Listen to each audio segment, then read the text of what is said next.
Buenas tardes. Eh, bueno, hemos sido generosos en en la espera. Eh, pero bueno, no ha habido más motivo sino el darnos tiempo, nada más. Yo por mi parte agradecerles nuevamente al ciclo de lectura, el ciclo de lectura del Atlántico se tenga esta segunda sesión que ya tuvimos la primera semana anterior y casi terminando el año me comentaban los proyectos que ya tienen para el próximo año, que ya están planificados. Eh, Decirles que hoy no he hecho los deberes, hoy no he leído la prensa, ya me dijeron que había salido, pero eh, oye, lo típico de final de año que está uno en un sin vivir, le mandan a uno 20.000 cosas para resolver a final de año y he estado ahí arriba trabajando hasta ahora mismo. Lo único que nos queda es felicitarnos y agradecerles en primer lugar a ustedes que hayan querido compartir este ratito de final de año con nosotros. Agradecerle, por supuesto, a nuestro interviniente de esta noche y a todos los que han tomado parte en en la organización de este acto, en especial a Guillermo que anda por ahí, que se ha puesto detrás, tímidamente se nos ha puesto detrás. Y yo, sin más, yo creo que lo que corresponde ahora es presentar hacer la presentación de nuestro interviniente de esta tarde. Desde la económica solo me queda agradecerles el que hayan pensado en nosotros y que hayan pensado en esta sala para contribuir una vez más a lo que es el acervo cultural de la ciudadanía, que es uno de nuestros objetivos principales, no el único, pero sí principales de esta entidad. Es decir, lo que a mí, bueno, el que nos den las gracias a todas las entidades que participan aquí está bien, pero que sepan que cuando nosotros desde la económica les agradecemos a ustedes el que hayan querido contar con nosotros, es de verdad, porque nos ayuda a cumplir los objetivos que tiene esta entidad. Yo, sin más.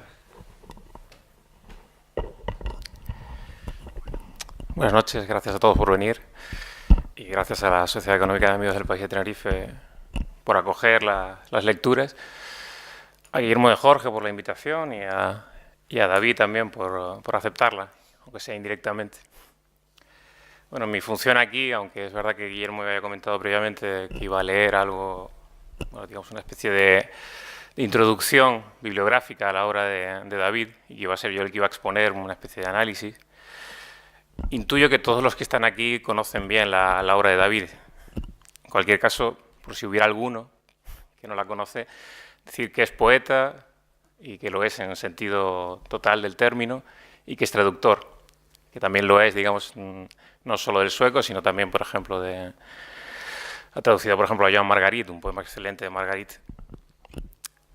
Tiene libros como Traduciendo a Nemósine, como Naufragar consistió en, publicados, como Billetes de avión, que fue publicado en un libro colectivo. Y bueno, creo que también tiene un largo bagaje como traductor especialmente. Sin embargo, no quiero detenerme en su bibliografía, no me parece lo relevante. Y creo que él va luego a hablar extensamente, y espero que así sea, de su relación con el sueco, de la traducción. Pero yo quisiera presentar a David Guijosa, se lo comentaba esta mañana, cuando estamos hablando de lo que se había publicado en el periódico, como poeta, porque me parece que es necesario reivindicar la obra de David Guijosa, y eso es lo que voy a intentar hacer, a modo de presentación, pero no ser demasiado largo y no aburrirle.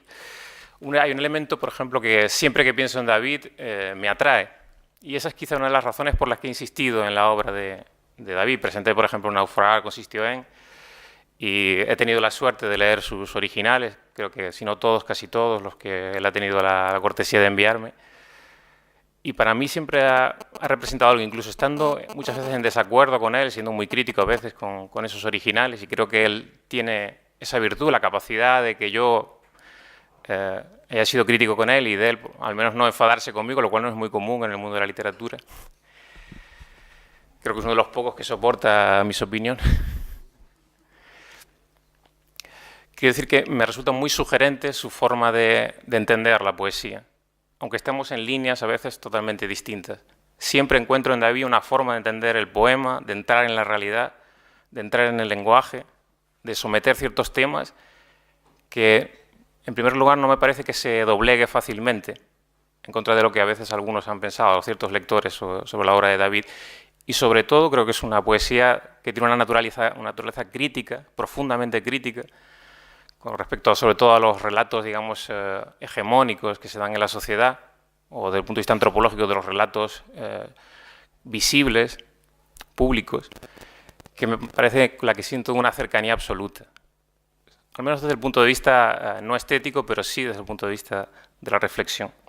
Y luego hay varios elementos formales, genéricos, que me gustaría representar para que viéramos el valor de David. Hoy al intentar, o estos últimos días, al revisar la obra de David Hijos, he sentido que con el tiempo casi todo lo que ha escrito David Hijos, especialmente a partir de Naufragar con Sistión, incluido Billetes de avión también, o bueno, una parte de ese libro, y los libros que tiene inéditos, que de ellos va a hablar él también aquí, son libros que mejorarán con el tiempo, es decir, que serán leídos de una forma distinta como los leemos hoy, y de una forma que los mejorará.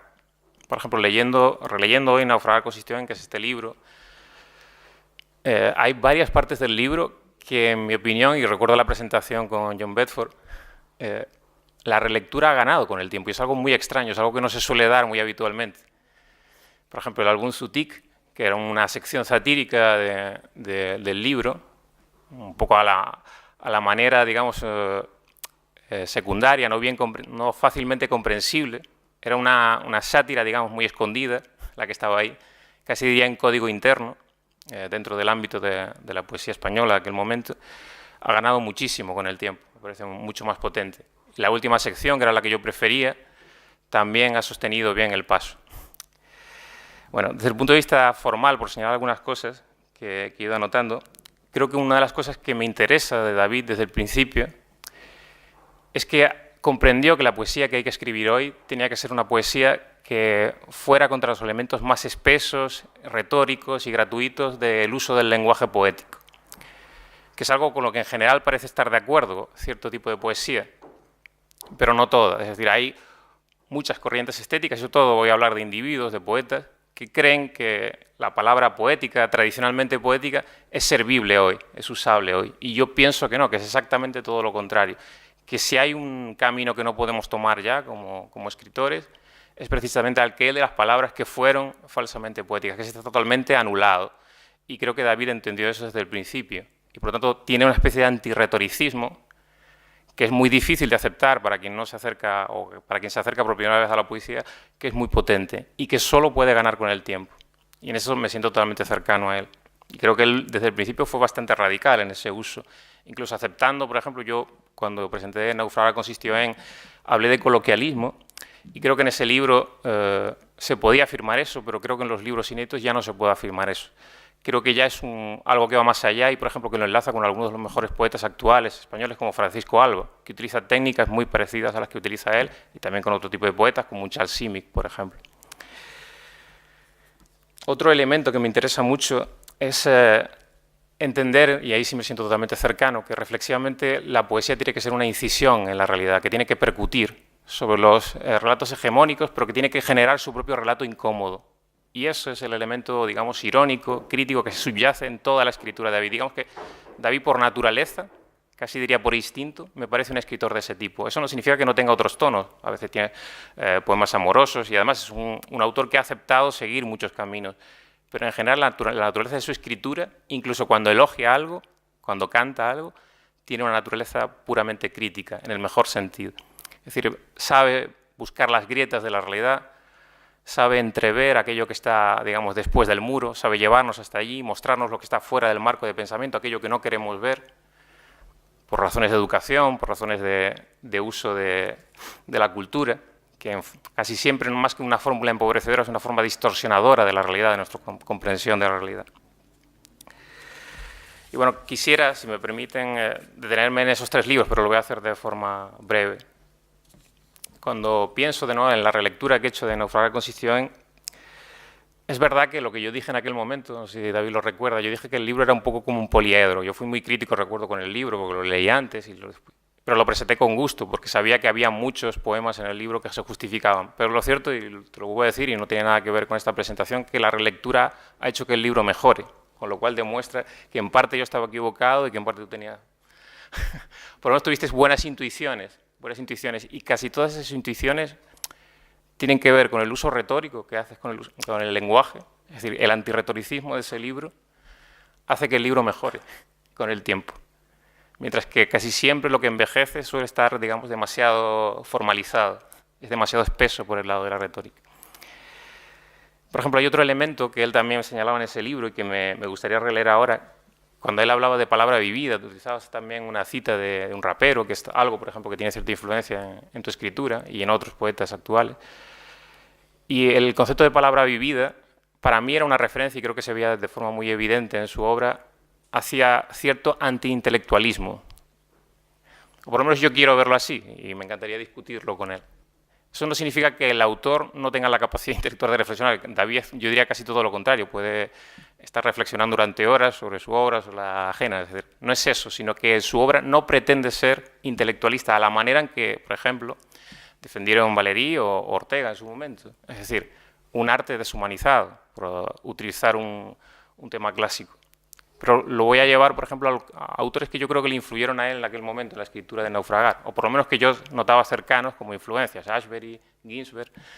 Incluso yo me acuerdo que hablé de Frank O'Hara. Independientemente de que uno los haya leído o no, es como lo que muchas veces pasa. Yo veo, por ejemplo, influencias de Brodsky en autores que no han leído a Brodsky, pero es que eso está en autores indirectamente muchas veces. La ampliación, por ejemplo, del campo de batalla del poema en la actualidad es para mí una influencia claramente de Auden y de Brodsky, de esa tradición.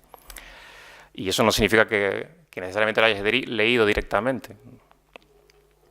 Luego también lo que decía es que yo hablé de poliedro en aquel momento y prefería hablar a lo mejor de encrucijada. Es verdad que en ese libro tú jugaste, en este libro juega a elegir todos los caminos de alguna forma.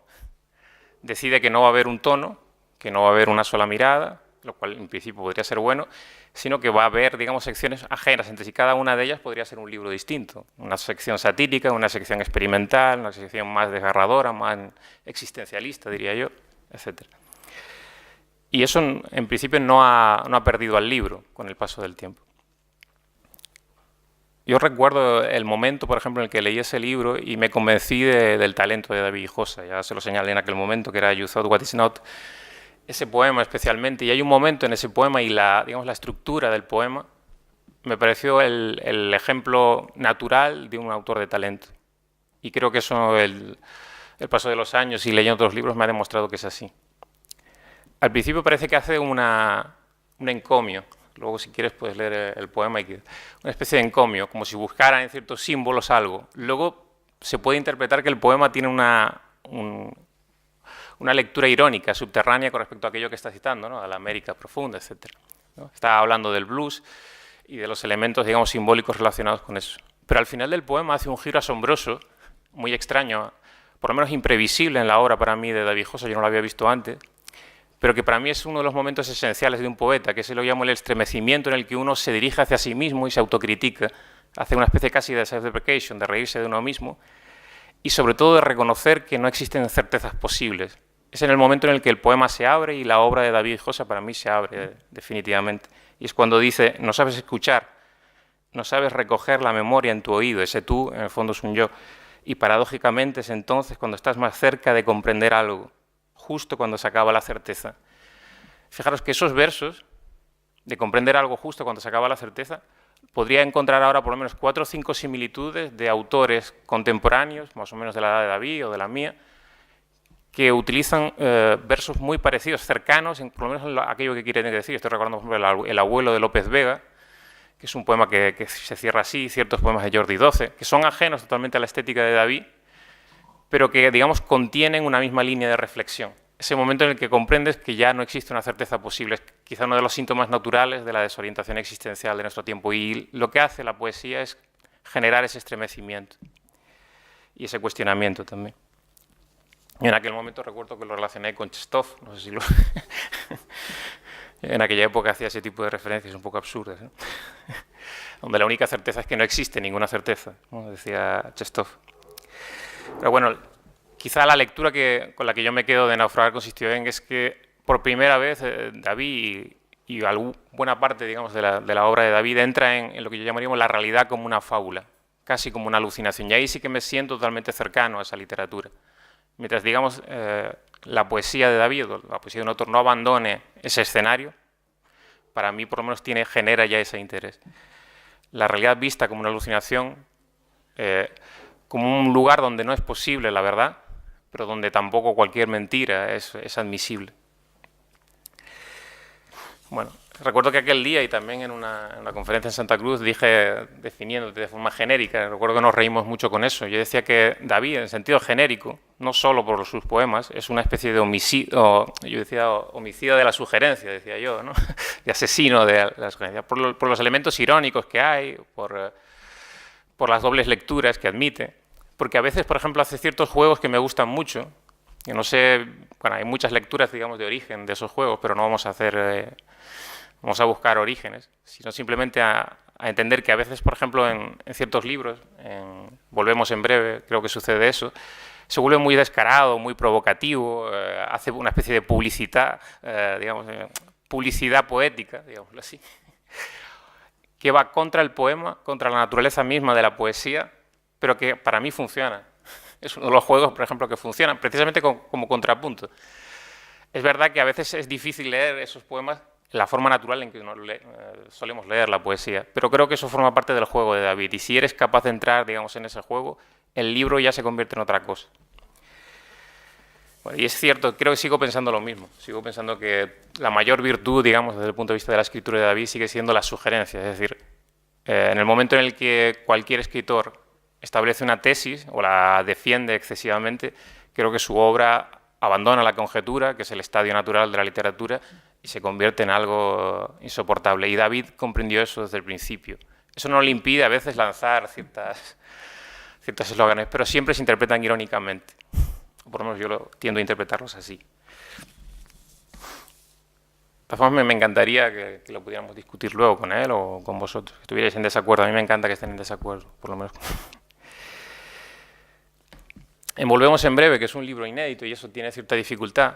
La razón por la que voy a hablar de él es porque él, bueno, me ha comentado que se va a publicar recientemente, o sea, el año que viene seguramente se publicará, esa es la idea.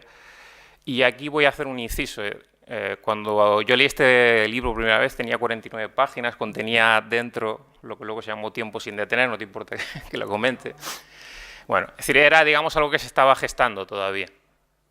Y recuerdo que además hoy releí el email que te mandé y digo, David Josa tiene paciencia porque me aguanta las cosas que le digo.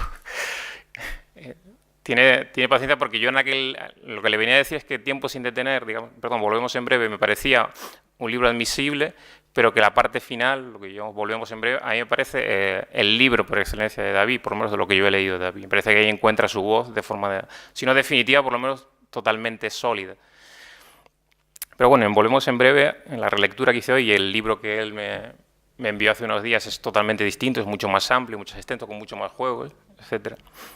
Bueno, simplemente quiero señalar que yo diría que es como un mosaico, es el mosaico absoluto de lo que David quiso mostrar en aquel tiempo. Y creo que también de alguna forma se podría leer como un producto de la crisis, digamos, ¿no? De la crisis íntima, la crisis personal, ¿no? De la necesidad del exilio, etc., exilio económico en este caso, y también de la pública. Y creo que en ese sentido, por ejemplo, los dos estábamos escribiendo cosas parecidas, por lo menos instintivamente. Cuando yo estaba escribiendo, por ejemplo, Testigos de Cargo, creo que nos sucedía algo parecido, ¿no? La necesidad de ser un poeta público, pero también de ser un poeta civil, digamos así, pero también de ser un poeta íntimo, de habitar por lo menos los estadios de la ética. Y bueno, creo que no vale la pena detenerme demasiado, ¿no? Hice muchas solo quiero señalar algo que sí me parece y que creo que quizá le importará más sobre Tiempo sin detener. Yo digo, empezó como una pequeña sección y me encantaría que luego él comentara cómo nacieron esos poemas, porque nacen de una forma muy particular. Y creo que la relación que tienen esos poemas con la escritura en sueco, ¿no? Original en sueco, es precisamente la que produce uno de los efectos más asombrosos para mí. Cuando yo empecé a leer los poemas de Tiempo sin detener, que eran como notas de diario, breves notas de diario, aparecen como poemas en prosa, todos ellos, sentí que hay, por ausencia, es decir, por un método de menos es más, que es un método típico de escritura, también en prosa, en narración, David conseguía producir los efectos de sugerencia más amplios que había conseguido hasta ahora. Los efectos reflexivos, por ejemplo, más inteligentes. No caía nunca, por ejemplo, nunca había una debilidad.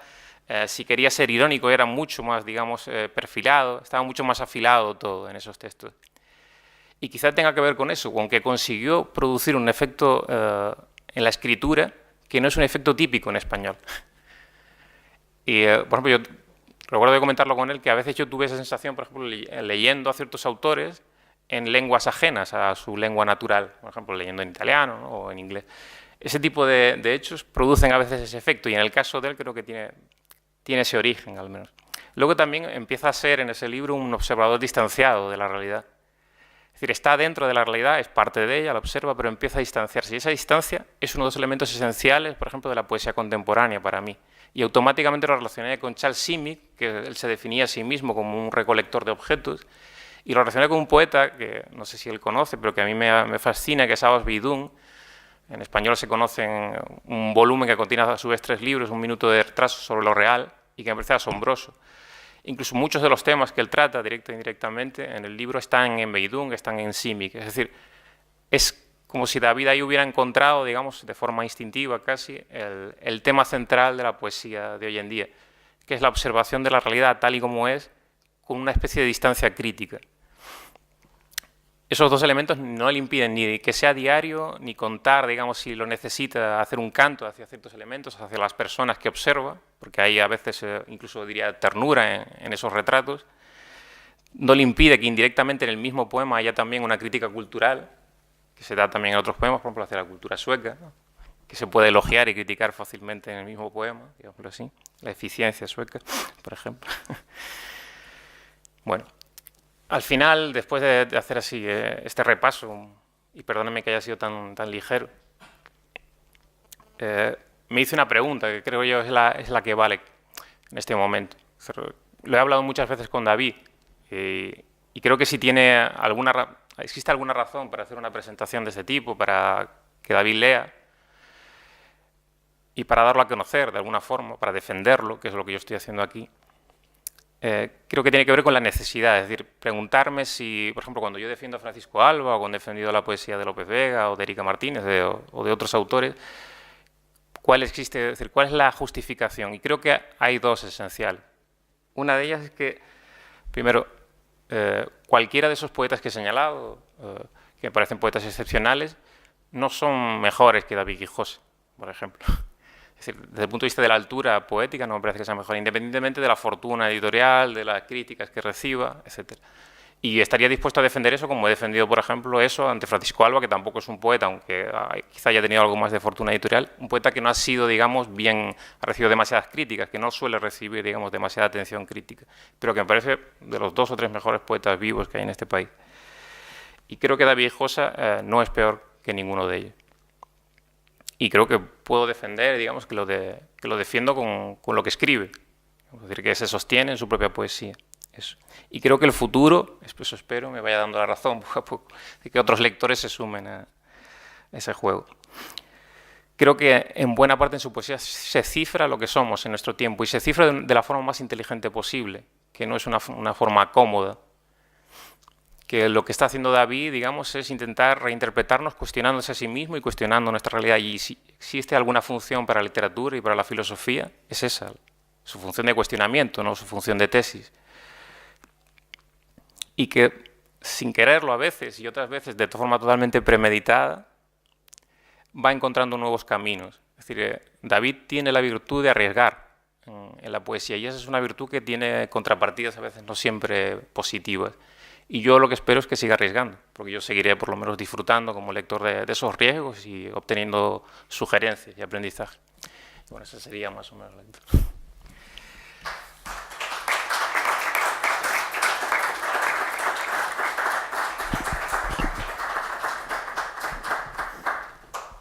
Yo pocas veces he visto una presentación tan currada, ¿eh?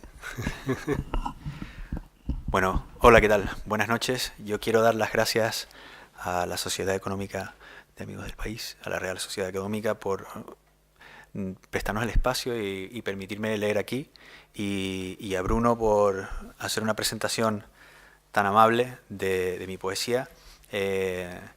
mientras lo escuchaba estaba pensando que dudo poder estar a la altura de lo que acaba de decir, pero estoy de acuerdo en otra cosa, y es que esa duda es connatural a todo lo que estoy haciendo, con lo cual tampoco es tan extraño. Normalmente siempre estoy en una interrogación. Me interrogo sobre los demás y me interrogo sobre mí mismo. Estoy de acuerdo con Bruno en eso, y todo lo que hago está dentro de esos parámetros. A veces es asfixiante y a veces es liberador, porque no tengo que seguir, digamos, que esas narrativas a pie juntillas, con lo cual no voy a ningún sitio al que no quiero ir. Antes de empezar a leer mis propios poemas, quería hablarles un poco de algo que ha salido en prensa hoy y que trata de la traducción. Ahora, en el tiempo que he estado en Suecia, además de ganarme la vida, terminar una tesis de máster y criar con Ana a un chico maravilloso y pelear por tener una vida un poco más decente, pues también he dedicado mucha parte del tiempo a la traducción. En principio a traducir autores suecos al español que han salido en distintos medios, y ahora, junto con Albert Herranz, a traducir poetas que escriben en España, ahora mismo, que están vivos y que no son todos clásicos, al sueco. De manera que se pueda ver 1 o 2 poemas de, por ejemplo, Bruno Mesa, al que traduje al sueco, y se pueda conocer su obra sin que llegue la gran antología, sin que llegue el gran estudio, sin que llegue esa gran editorial que de repente apueste, sino que empiezan a tener cierta presencia en las letras mientras esto está sucediendo. Es una apuesta que hacemos, que Albert Herranz y yo, otro poeta de Mallorca que se mudó a Suecia durante el mismo año que nos mudamos nosotros, y hemos hablado muchas veces de eso, y fue durante estos últimos meses cuando decidimos que lo íbamos a poner en marcha de verdad. El proyecto tiene como nombre general Södertexter. Södertexter, al final está una cosa entre una cosa y la otra por un problema de encajarlo dentro del blog. Es una tontería totalmente de diseño, al final hemos tenido que variar pero esas cosas también son interesantes, cómo la realidad te pone también en tu sitio con los conceptos y las ideas que vas trayendo, ¿no? Pero la cuestión es que queremos crear un banco de traducciones, de ensayos y demás, en los que incluso los ensayos que llegan en español sobre lo que se está haciendo ahora también los vayamos traduciendo al sueco, para que luego podamos darle salida a los medios que quieran hacerse eco de esa obra, de manera que haya un contacto en la medida de nuestras posibilidades con esa literatura que existe y ahora, que se está haciendo ya. Eso de lo que mencionaba Bruno, ¿no? Lo que refleja nuestro tiempo, no mañana o dentro de 30 geografías, sino ahora, ¿no? Y con la suerte que pueda tener y las energías que nosotros podamos, digamos, que mantener. Hemos tenido la suerte de que el Diario de Aviso se hizo eco y le ha dado un pequeño empujón. Espero que le haya dado un poco de visibilidad y que la gente vea que estamos ahí y quiera ponerse en contacto con nosotros, de manera que nosotros también no solo tengamos que ir hacia esos escritores que están trabajando ahora, sino que ellos puedan venir a nosotros para poder tener ese intercambio y realmente poner en lisa todo eso en la medida, como digo, de nuestras posibilidades, porque ahora mismo somos 2 y esperamos que haya más gente que quiera involucrarse y darle esa vidilla. Antes de seguir con lo mío, pues quería leerles en primicia los 2 poemas que traduje de Bruno, y para que escucharan cómo suenan en sueco, le voy a pedir a Bruno que sea tan amable de leer sus propios poemas en español, para que puedan escuchar y a lo mejor entender. Mi madre no, porque yo sé que mi madre los entendería, pero aunque está por ahí, ella ya tuvo la primicia y yo se los leí, las primeras versiones se las leí a ella, de Albert. El primer poema, que se titula Gorrión para un enfermo, en sueco suena así: Sparv till en sjukling. Sömnlösheten brinner i hans säng. Han hostar och svär. Och natten utvidgas med öppna ögon oändlig. Han andas långsamt som om andningen var något komplext. något han lär sig nu. Men du, som känner honom väl, lämnar en sparv på hans bröst. Det räcker så natten går framåt och han somnar. Som i hans barndom är det bara den sparven som räddar honom från avgrunden. Y eso en español suena... Gorrión para un enfermo. El insomnio está ardiendo en su cama, tose y maldice, y la noche se dilata con los ojos abiertos, interminable. Respira lento, como si respirar fuera algo complejo, algo que estuviera aprendiendo, pero tú, que le conoces bien, dejas un gorrión sobre su pecho. Basta eso para que la noche avance y él se duerma, igual que cuando niño, solo ese gorrión le salva del abismo.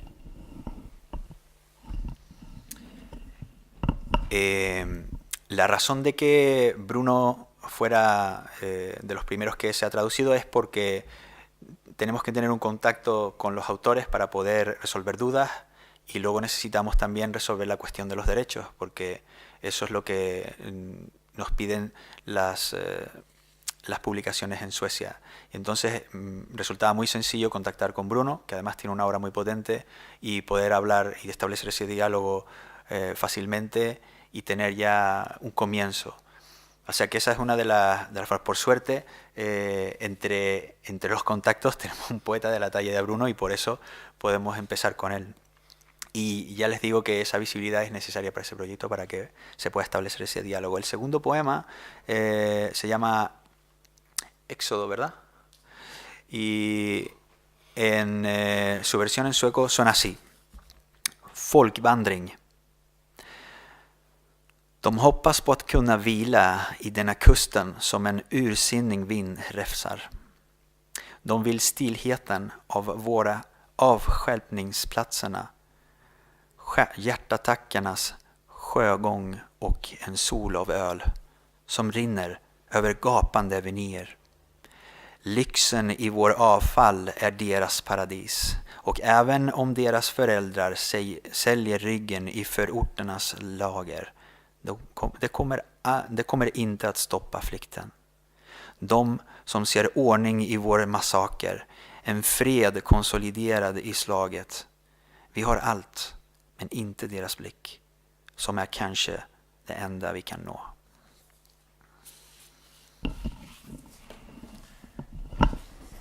Éxodo. Esperan descansar en esta costa que un viento furioso rastrilla. Quieren la tranquilidad de nuestros vertederos, el oleaje de los infartos y un sol de cerveza que se derrama por las avenidas boquiabiertas. El lujo de nuestra basura es su paraíso, y aunque sus padres venden la espalda en almacenes de periferia, no detendrán su fuga. Ellos que ven un orden en nuestra masacre, una paz consolidada en la batalla, todo lo tenemos, pero no su mirada, que acaso sea lo único que podemos alcanzar.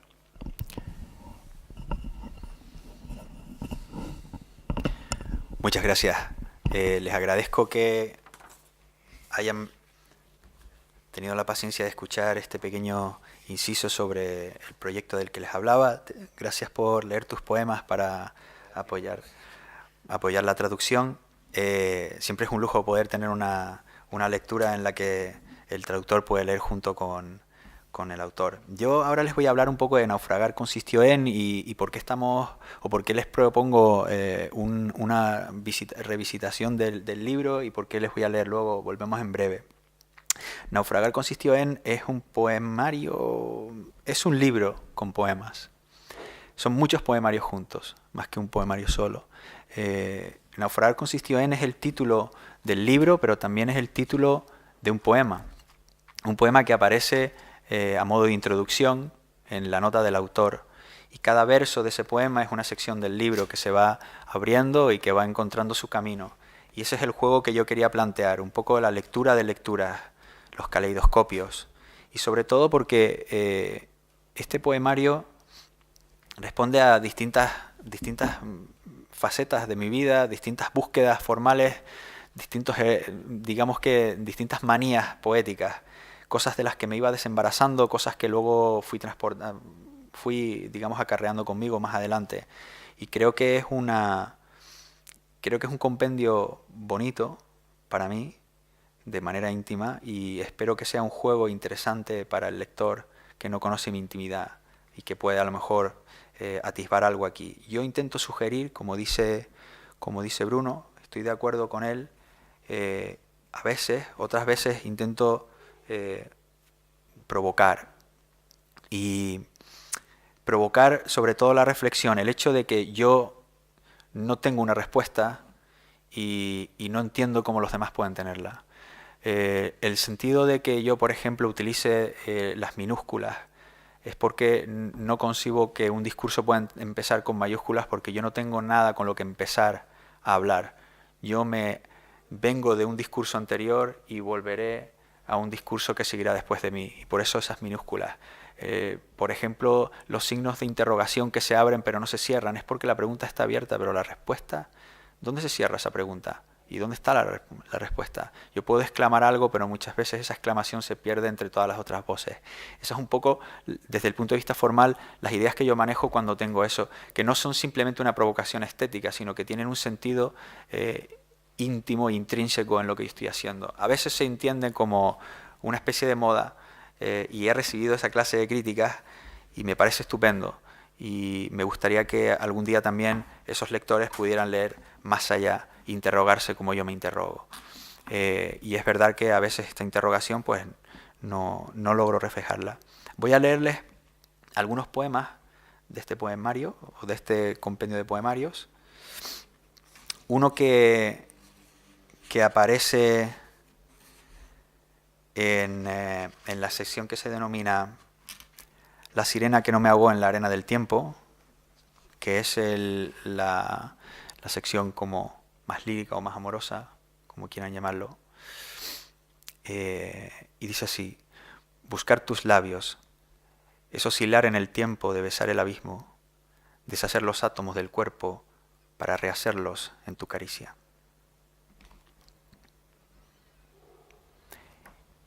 Y luego quisiera leerles también dos poemas más de la última parte del libro. Leeré ese poema que mencionaba Bruno, You Thought What Is Not, que, como muchos de ustedes saben, quiere decir algo así como viste lo que no era, o pensaste lo que no era, o sentiste lo que no era, o eso no era lo que tú pensabas. Todas esas lecturas.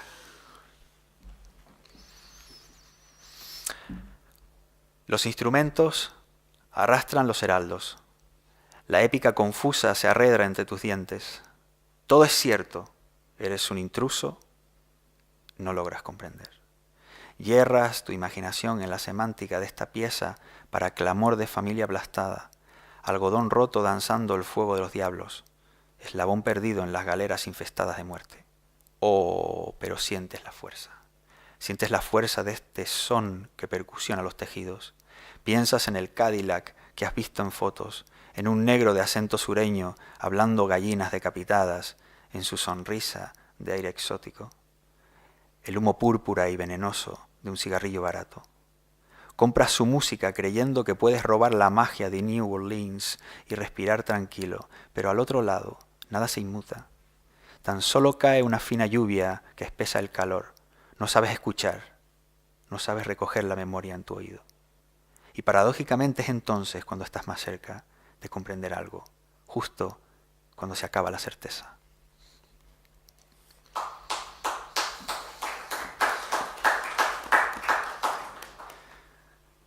Gracias.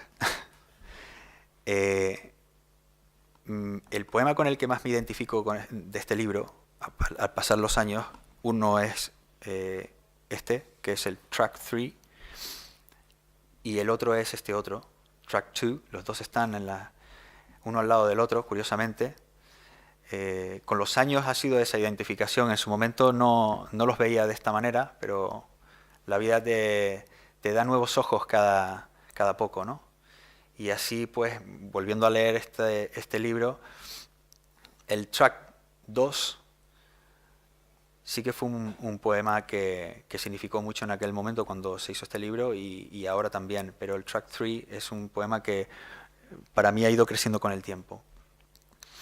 Les leo el track 2 y les explico un poco algo sobre lo que volvemos en breve, que es lo que espero poder ofrecerles el próximo año también como un libro. Crossroad Blues. El pelo grifo sin cardar. La camisa abierta, músculo lleno. Azure sounds, vibes on the place. The sun goes down on you. Tú quieres ser esta letra, con el blasón rojo y negro de un dios, musicando tu heroísmo. Pero no has reunido suficiente arena en el reloj. Tu compás de 12 no transporta, no es suficiente. Para hacer blues, ser ofrenda y tener los dedos ágiles, hay que poner la carne propia en las fauces del látigo, bruñir la cubierta magullada del hueso en sombra, asumir la herida que ya nos vive, reunir el valor sobre la raíz de la huella que hace camino, presentir la memoria cerrando la puerta tras de sí y contarlo, sin borrar ni una sola nota de fracaso.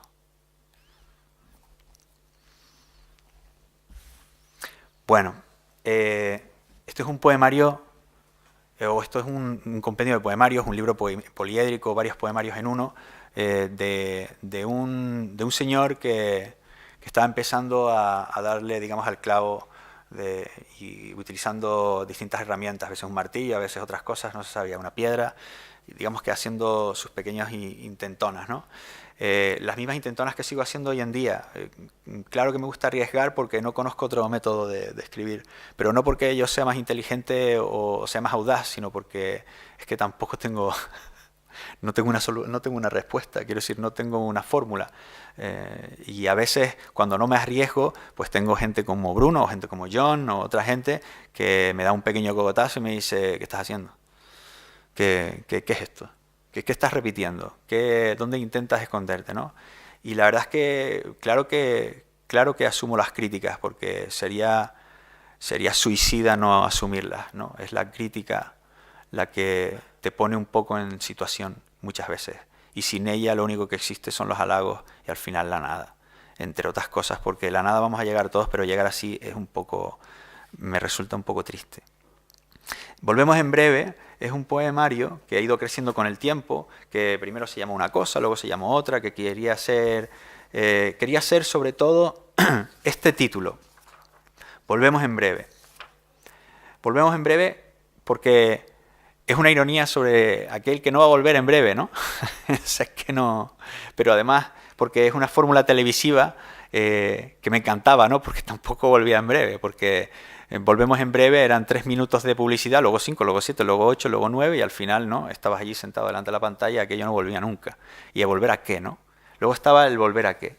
Y entonces, yo lo que utilizo en este libro es la excusa de las fórmulas televisivas, de las fórmulas de los medios, sobre todo televisivo, ¿no? A veces de internet y demás, y el viaje. Ese viaje al no volver en breve nunca, ¿no? Y en en este poemario está retratado la mudanza a Suecia, el paroxismo de verse saliendo por la puerta sabiendo que lo que está cerrando detrás de ti es toda una vida que has ido construyendo y que de repente no tiene mucho sentido, ¿no? Y tienes que empezar a construir otra en otro lugar, con otros sentidos y que no sabes lo que va a haber allí ni nada. Entonces es una salida de la zona de confort total y yo no quiero que el lector se sienta cómodo cuando lea esto. No lo quiero ni desde el punto de vista estético ni desde el punto de vista de lo que estoy manejando. Creo que a veces lo consigo y a veces no, porque lógicamente todos caemos en los lugares comunes.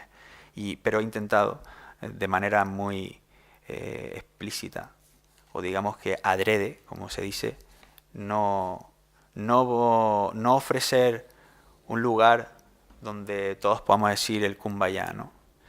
Porque quiero que sea un viaje y porque quiero que todos vayamos a ese no volver en breve. El primer poema se llama Duty Free. Es mi paso por los aeropuertos y cómo se van cerrando la puerta de casa y demás. Luego está el Sigan las flechas. Les voy a leer algunos de esos primeros poemas. Y sobre todo quiero leerles Duty Free y hasta dónde llegan las puertas. Y luego leeré un poema que escribí a Leo, el único poema que le he escrito a mi hijo, un año después de que naciera, porque fui un cobarde, podría haber escrito mientras estaba allí siendo bebé, pero quise esperar y lograr acercarme lo máximo posible dentro de la poesía. Nunca lo logré, este poema realmente no retrata a mi hijo, pero fue un intento y así lo tendrán, o sea, así lo leeré. Son 3 poemas. Duty Free. Devolvemos en breve. Los aeropuertos como desfiladero y la ciudad que vacían. Se rompen de tu figura los abrazos, en huesos mínimos, fotografías y sombras. La ausencia amontonada en las calles. Aunque nada se advierte, la carne revolotea en las esquinas hacia escaparates. Las madrugadas encienden televisores para fantasmas. Los hombres solos, las mujeres solas, cazan ratas de ojos negros y tienden cables telefónicos para comunicar su boca con la píldora del sueño. En la sangre de la memoria, envuelta en noche, veo avanzar tu voz hacia la mía como un antídoto, recogiendo a media huella los números exactos, las fechas perdidas en los calendarios. Pero si la terminal de llegadas es un no lugar, muchas veces la vida en crudo recibe allí un sobresueldo, un final feliz, una familia. Cada rostro anónimo, cada número lejos de otro número, se reúne allí de nuevo con la tierra de quien lo espera. Sin mediar otra palabra, se reformula en un espacio.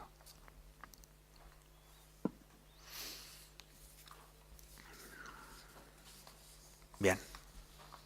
El siguiente poema se titula Hasta donde llegan las puertas de embarque. Fue al salir del avión, en el aeropuerto de llegada, aquel manojo débil de voces que habían logrado llegar hasta allí conmigo, empezaban ahora el humo de una hoguera, ceniza a ceniza, rumor, palabra a palabra de aquel tiempo en que éramos capaces de construir felicidad donde queríamos, con nuestras propias manos. Las 4 paredes de la habitación de mi hijo recién nacido, el olor de las sábanas secas al sol, el sabor de nuestros almuerzos, el calor de nuestras ventanas abiertas, todo aquello que ahora se empeñaba en ser y ya no era. Me acerqué a la cinta transportadora, recogí mi única maleta y fui hacia la salida. 31 años con su distancia y el vacío en la raíz. Irse fue unirme a tantos otros vencidos que dejaron atrás sus vidas y ahora se reinventaban, mientras las cosas morían de una ternura gris, moviéndose hacia el pasado. Al cruzar la aduana, pretendíamos llevar la cabeza alta y caminar hacia adelante. En realidad, no había dirección alguna ni rumbo, solo el hambre en crudo en una mano y en la otra una tarjeta de embarque arrugada por donde se iba desvaneciendo lo que hacía unas horas llamábamos hogar.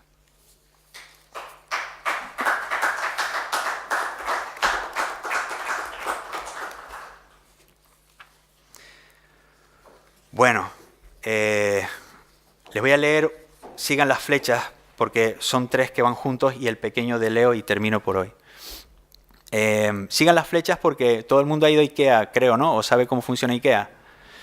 Bueno, pues si uno sigue las flechas, va llegando a donde tiene que llegar. A veces la salida, a veces a donde está el producto que quiere comprar. Yo seguí las flechas de mi vida y llegué a Suecia. Lo que la mitología popular llama el gran IKEA. Siga las flechas.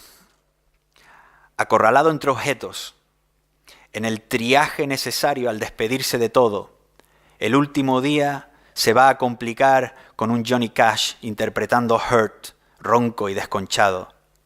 El centauro del desierto más crudo, un cowboy vencido, mordiendo el polvo de los héroes que no son, los que no vencen y se van heridos a morir callados por la vergüenza.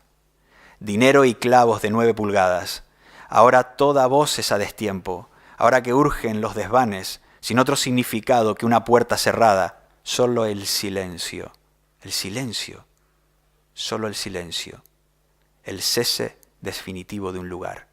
Cuando es más necesario un salvoconducto, la herida nos alcanza con su carne revuelta. Así es no volver, probablemente. Señalar lo desechable y apartarlo. Se hace con un desconcierto organizado, revolviendo entre los restos de todos, con serpientes y sonajeros de flamboyán, el rumor de los nombres, pequeñas monedas, viajes señales de construcción, apuntes biográficos hasta ayer, juguetes sucios, billetes de avión, postales, souvenirs, papelillos. Los muebles pagados para nadie ya, paquetes de arroz, libros, álbumes, la cuna, la reforma del baño, etc. Y la atenta hospitalidad de los ácaros. Repasas todo al milímetro, pero sin rumbo, y lentamente cada cosa que une a tu cuerpo contigo se concreta en cero. Pero no te duele. Lo que va a doler no será el vacío, será la indiferencia, porque nada se inquieta, nadie protesta, ni un golpe, ni siquiera tú, ni tus lágrimas aparecen, nada. Te dejan ir, casi te invitan, y la despedida se integra en ese día cualquiera de julio que se estira perezoso en el calor para que al final vayas al aeropuerto sin haber descartado una sola palabra, después de recorrer durante horas todo lo que realmente amabas y no pudiste evitar lo que dejarás atrás.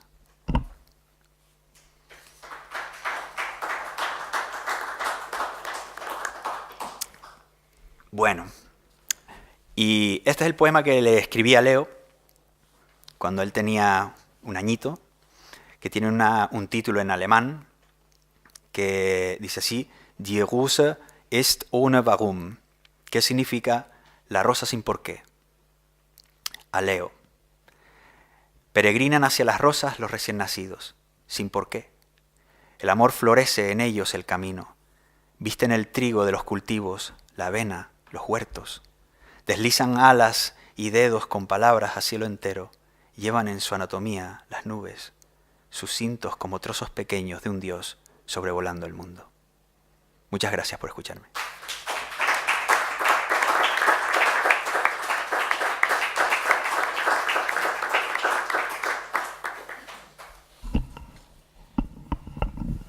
Bueno, si alguien quiere hacer alguna intervención, bueno, si nos lo permite el autor. Por supuesto.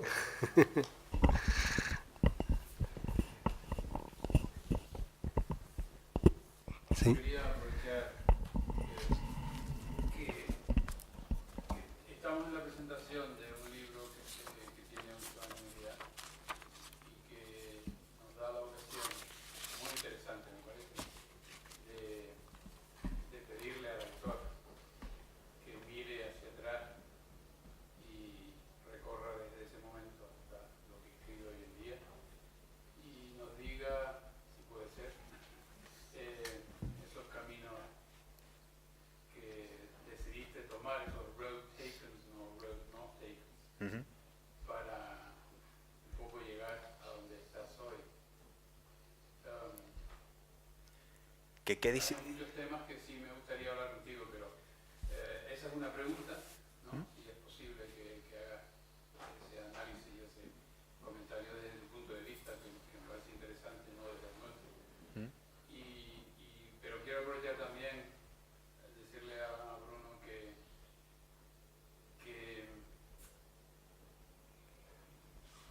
ha tocado los puntos, en relación con esta pregunta, ¿no?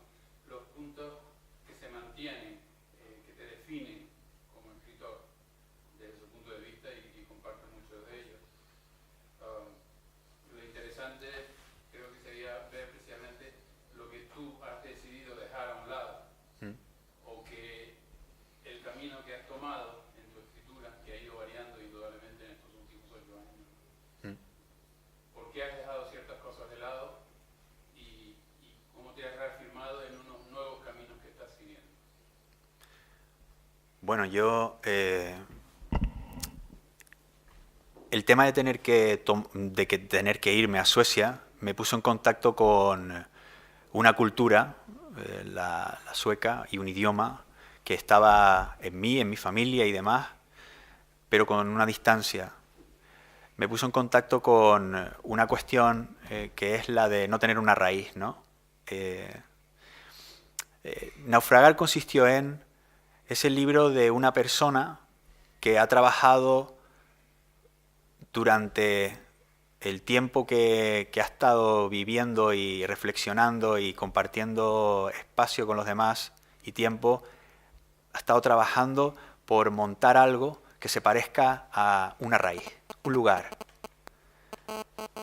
La persona que escribe Volvemos en breve se enfrenta al hecho de que eso ya no tiene ningún sentido. No tiene sentido desde el punto de vista íntimo, tiene sentido la poesía que hay ahí, no tiene nada que ver con eso. Lo que no tiene sentido ya es como un discurso, como una vía de acceso a la realidad. Y la persona que escribe Tiempo sin detener desecha del todo el lugar y se ascribe al tiempo. Lo único que yo he logrado habitar de una manera, creo que menos paradójica, personalmente, es el tiempo. Los lugares nunca me han aceptado bien. La anécdota es esta, es la básica. En España soy David el sueco. En Suecia soy David el español.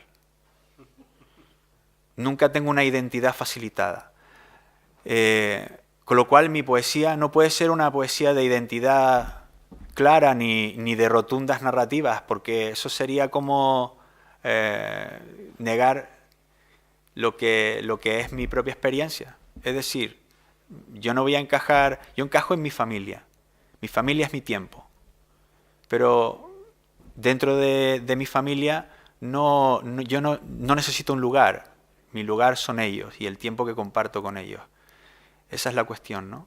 Y eso es lo que yo he desechado. Yo he desechado el espacio físico para acoger el tiempo y para trabajar sobre él.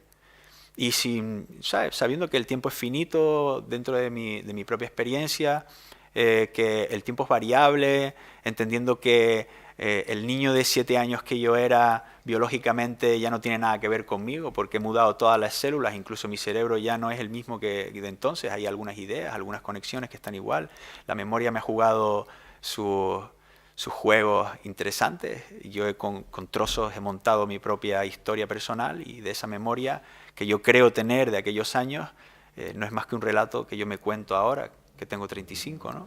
Todas esas cosas, esas peculiaridades están ahí. Y eso es lo que yo quiero abrazar. Quiero abrazar el hecho de que la poesía y la literatura no tiene que ser cómoda para nadie, ni para mí ni para nadie, porque hay tantas cosas que son incómodas, porque hay xenófobos por ahí, porque yo soy el prototipo de heterosexual, blanco, rubio y hombre, y se supone que tendría que dominar el mundo y no me da la gana. No quiero que dejemos de hablar de espacio y hablemos del tiempo en común, porque en el tiempo caemos todos. Nosotros compartimos un tiempo, el espacio es lo que rodeamos de fronteras. Y yo quiero dejar de ser un heterosexual blanco caucásico y ser una persona.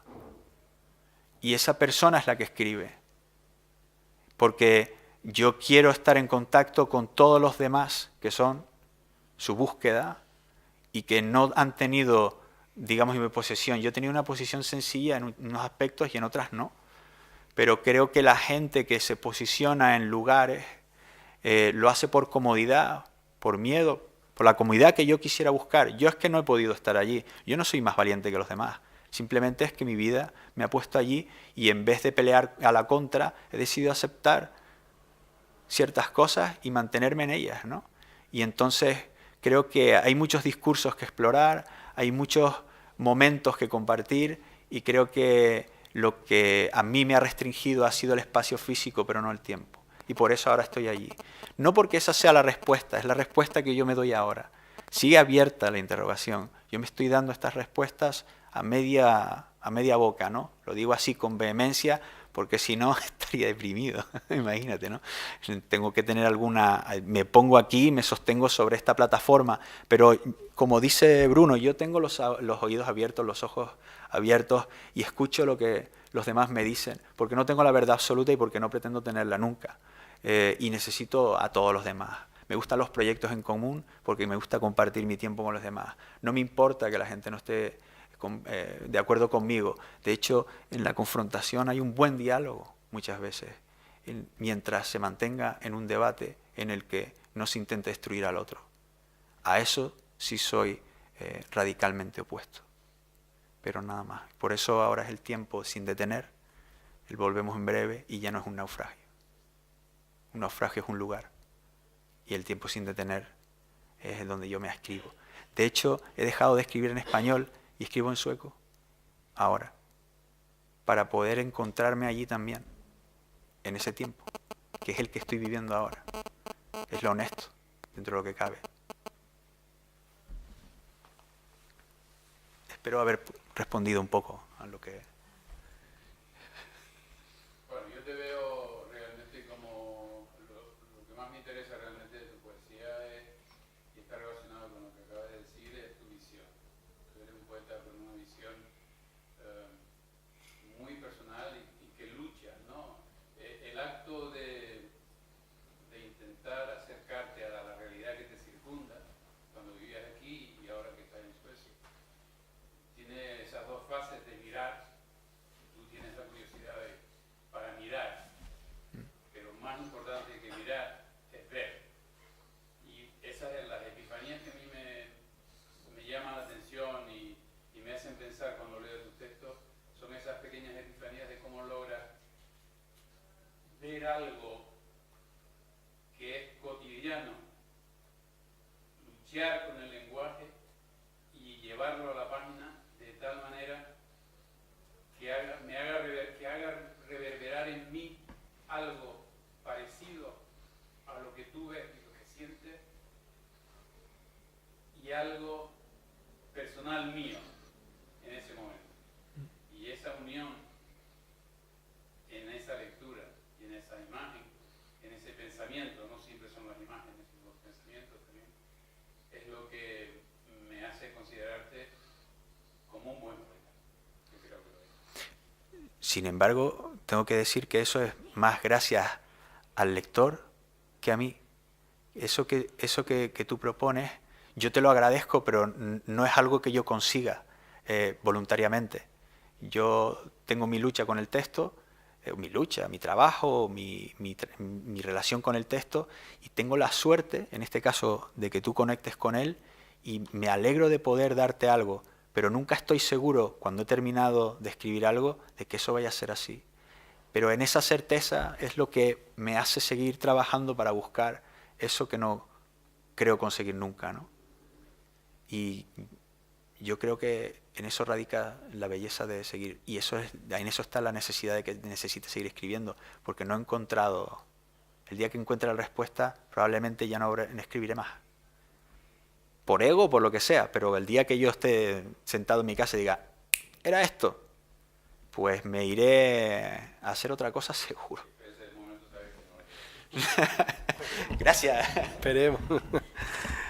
Bueno, pues yo llego a este momento, si me permiten, les iba a hacer una propuesta. Y es que para aquellos tímidos que no han querido decir nada en público, que me parece bien y tienen su derecho y hay que respetarlo porque para eso estamos de todo, entonces les hacemos una propuesta de tomarnos una copita de vino aquí, y entonces para esos tímidos que se puedan acercar y le digan a la cara lo que no se atreve a decir en público. Así que agradeciéndoles que hayan venido. Muchas gracias. Muy elegante. Lo más elegante son las palabras, que es lo más interesante. Y los hechos. Hay algunos elegantes que más vale salir corriendo. Pero esa forma de cerrar un acto me la voy a copiar. No. En serio. Me ha gustado muchísimo. Tiene derechos de autor, ¿eh? Dígame su nombre y lo citaré. Como dijo... Está bien, me alegro.